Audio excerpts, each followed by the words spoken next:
pushed this effort.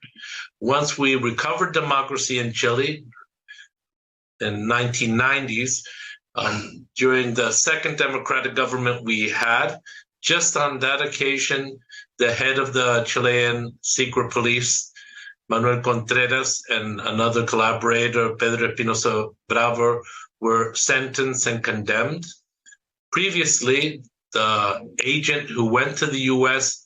had gone into a plea bargaining agreement. He had been tried in the U.S. He spent barely 5 years in jail, or 7 years, after this terrorist attempt in Washington, D.C., the first one that had occurred till then on U.S. soil, where an American citizen was also assassinated along with my father, Ronnie Carpin Moffitt. But we have been able to advance justice. There are things that are pending. And in the search of that information, there have been wonderful people, incredible people who have struggled in Chile and in the U.S. to get more truth. There's been a wonderful person working at the National Archives Project, Peter Kornblum, people at the IPS, human rights workers, as I have said, in the U.S., who has helped us get more information. There's still some facts which are pending, and we have the confidence that truth will prevail. And we also are very satisfied, allow me to say it, that a group of congressional reps, senators, House of Representatives have forward a motion to get history straight, as there always were a group of senators and reps who accompanied the cause of democracy in Chile. What is about to be voted in these next days also is part of this administration of justice and creating or getting facts correct. And could you talk about the challenges still facing Chile's Congress and President Boric, the importance of him participating in the event in Washington? Look, President Boric, as he said when he was there, Sheridan Circle, was born 10 years after my father's assassination. He is the youngest president we have had in Chile. He is a man who is extremely committed to human rights in Chile and abroad. He has the conviction that no democratic society can exist without full respect of human rights, not mattering if it's a government of one political tendency or another. It can be from the right, it can be from the left, but human rights have to be always upheld. He has stated and maintained that position internationally regarding cases like in Nicaragua or Venezuela or elsewhere. And he has also been very committed to what is happening in Chile in the tasks which are still pending.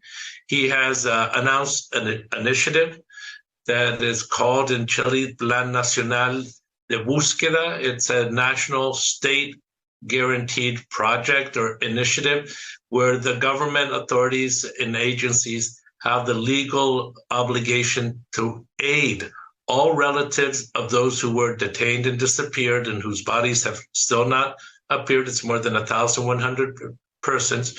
The state has the obligation to help find closure for these families with more truth and more justice. He's a president who is extremely committed with human rights, and we as a family are in particular extremely grateful. I'm sure the Carpin Moffitt family feels the same, that he has accompanied us, or he would have accompanied us last Saturday in an incredible and very emotive activity on Sheridan Circle.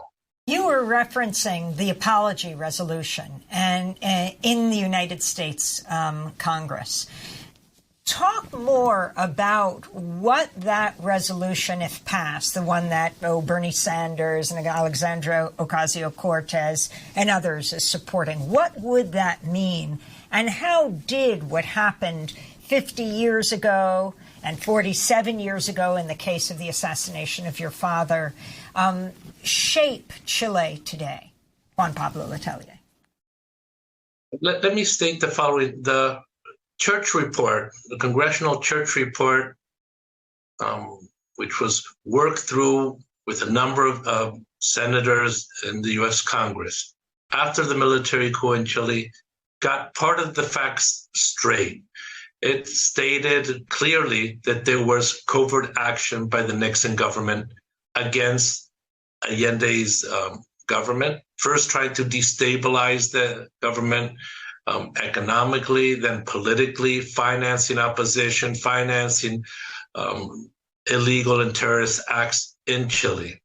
That information is what gave us the conviction that the overthrow of the Allende government probably would not have occurred had it not been for U.S. covert intervention. Now, that is something which still is a wound in Chile. It is obvious that there was a political conflict in Chile at the time, but what created the condition for the breaking of democracy was this covert action. In the following years, there were many brave members of Congress who accompanied the Chileans who fought for democracy. Senator Tom Harkin was one of them, Kennedy, and many others accompanied us, George Miller, and many other House of Representatives.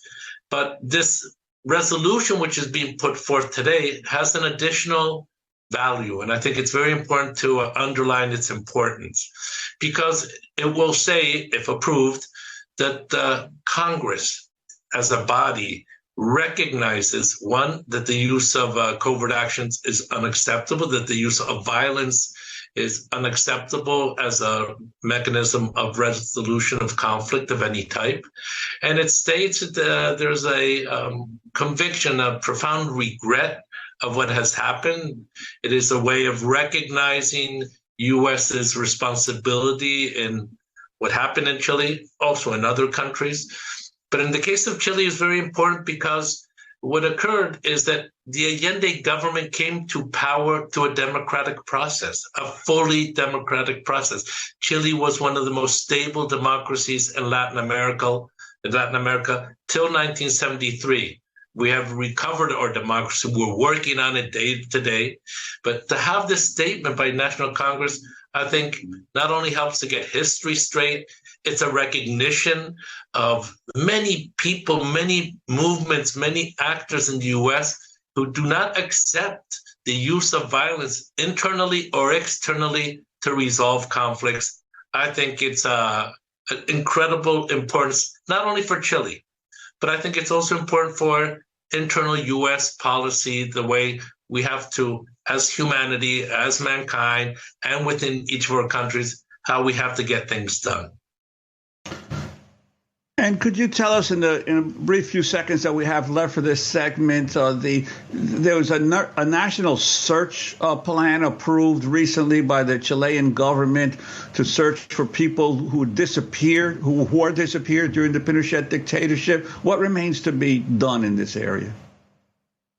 I think the importance of President Boric's initiative is twofold.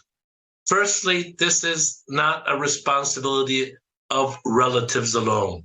It can't be that those who are victims are the only ones responsible for looking for their relatives, searching for their relatives, getting information regarding what happened to the relatives, which in the great majority were persons under 30 years of age. The first importance of Boric's announcement is that this will be a state agency responsibility to search, to find, to discover what happened beyond the judicial branch. Secondly, it's a way of recognizing that there's a state responsibility in what occurred. They were state agents of the state, persons who work for the government, a dictatorship by all means, but for the state at that point, and hence the state will accompany the families, the relatives, till they get justice done. And trying to find out what happened. Now, we have some versions in Chile of what has happened to some of those bodies, to some of those persons. It's horrific. Some were thrown to the oceans with railroad rails tied to their bodies. There are other versions of some of the corpses or bodies that were unburied at one point, put together and bombed, literally the bones to shreds. There are many versions of this tape. That is what has to be set as an official and judicial reality, a story version, so that the families can find closure regarding what happened to their relatives. Juan Pablo Letelier, I want to thank you so much for being with us. Former member of the Chilean House and Senate for 32 years, was in high school when his father, Orlando de Letelier, was assassinated with U.S. activist Ronnie Moffett in a car bombing September 21st, 1976 on Washington, D.C.'s Embassy Row. Next up, as the United States marks National Hispanic Heritage Month, we speak to two historians about a brewing controversy over the creation of the Smithsonian's National Museum of the American Latino. Back in 30 seconds.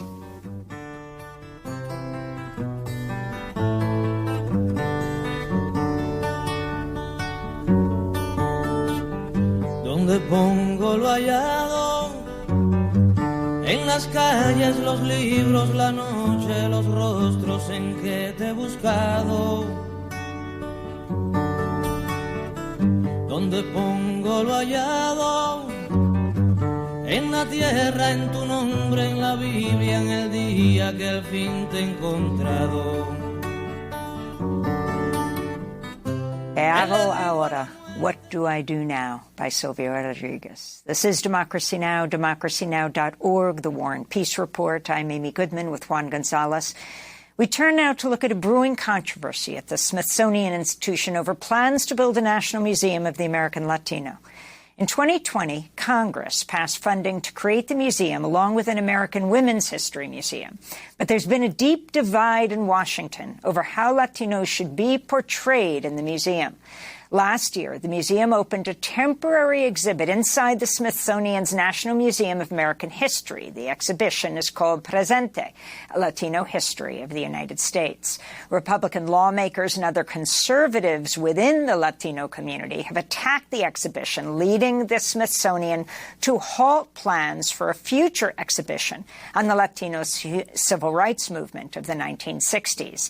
In its place, the Smithsonian is now planning an exhibition on salsa and Latin music. This fight is exploding into public view in the midst of National Hispanic Heritage Month, which runs from September 15th to October 15th. This is Jorge Zamanillo, the founding director of the National Museum of the American Latino, giving a brief tour of the current exhibit in a video posted by the Smithsonian. Well, Latino history is American history. And to tell that full story, and to tell a full history, we need to acknowledge our colonial past. So here we feature Portrait of Pope, the sculpture. He's a Tiwa leader, organized the Pueblo Revolt of 1680. We feature Toypurina, which is a medicine woman that was opposed to colonial rule. So these are important stories to feature and highlight how important they are in shaping our future. And these communities were around for hundreds of years before European colonization. So that's important on how that led to shaping our history. Lulo and Presente, we further explore how racism and colorism developed during the colonial period. And we have a few examples from Puerto Rico that illustrate this point for visitors. This 1973 poster by Agustin Marin emphasizes that role of black Puerto Ricans in the abolition of slavery on their island in 1873. We can also find deep historical meaning in Latino music and dance traditions. This outfit belonged to Tata Cepeda, an icon of Puerto Rican bomba music. Bomba is a family of rhythms and dances with African and Caribbean roots that has historically offered black Puerto Ricans a space for creative resistance and renewal. Bringing it back to today, here's a great photo by Joaquin Medina documenting the Black Lives Matter movement in Puerto Rico. For us at the museum, Latino is a label that brings together racially and regionally diverse communities. Representing both our commonalities and our differences is a core part of our work. That was Jorge Zamanillo, the founding director of the National Museum of the American Latino. One vocal critic of the museum's exhibition has been the Cuban-born Congress member Mario Diaz-Balart, who threatened in July to block funding for the museum. He serves on the House Committee on Appropriations and later backed down on his threat after he met with Jorge Zamanillo and Lonnie Bunch, the secretary of the overall Smithsonian Institution.